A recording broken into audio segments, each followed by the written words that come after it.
Substitution failure is not an error, is a rule that makes your templates appear or disappear from overload resolution based on the properties of types. It's one of the most interesting corners of C++ template metaprogramming.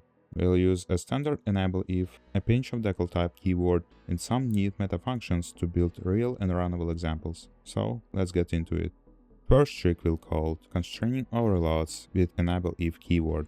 I'd rather refer to a simple instance of numbers printing function to avoid confusion. Okay, so for floating point types, we want to print the decimal places, and for integers, we just print as is. With enable if keyword, we can write two overloads that are mutually exclusive.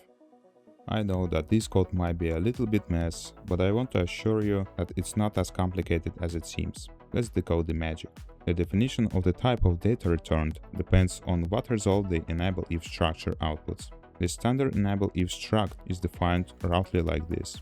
When the condition is true, we use the specialization and type of enable if becomes void. The entire return type resolves to void. But if we call a template function with undefined logic for a specific type, the program will yell at us during compilation with no matching function message. Substitution is not performed because we are trying to access a function with an undefined type for it. Now that the logic of enable if is explained, we can return to the previous code. This line defines a member type only if the condition is true. When the condition is false, type doesn't exist and substitution fails. So for integers, the second overload is fails silently and vice versa. This guarantees that only the correct overload is ever called. Now, let's do something more practical during the demonstration of the second trick. Let's say you want a generic toString function in your project that uses a type on toString if it exists and falls back to a default otherwise. This is a classic member detector idiom, powered by void t and enable if data types. Here we have hasToString structure as a compile time boolean that detects whether template type t has a toString method.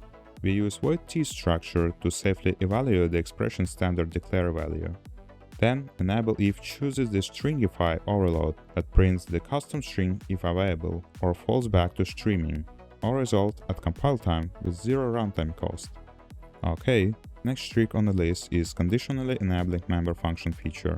The substitution failure is not an error, isn't just for free functions. You can conditionally enable member functions in class template.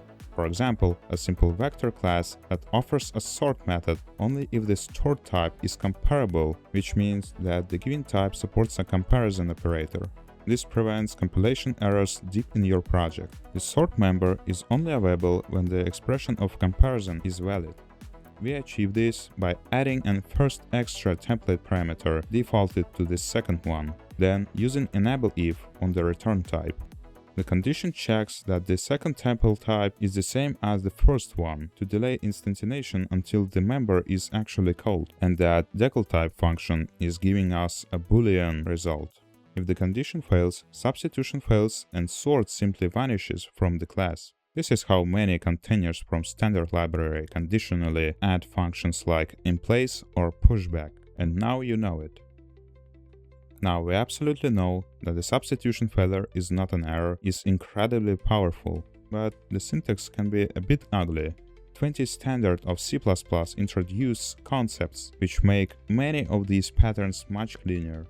It's the same function as in the first trick, but the constraint is part of the template declaration itself. No enable if keywords, no type evaluations. Under the hood, concepts use substitution failure is not an error, but the language provides a much more readable syntax. If you can afford to start or move your project on 20 C++ or later, I recommend using concepts for new code. But understanding these techniques is still essential because you'll encounter it in existing libraries and when concepts don't cover every case.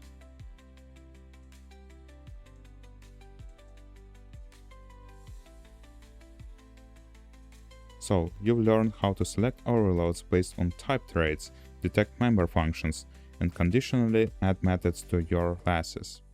These techniques are the backbone of generic programming in C++ and allow you to write libraries that are both flexible and safe. Let me know if you enjoyed this video.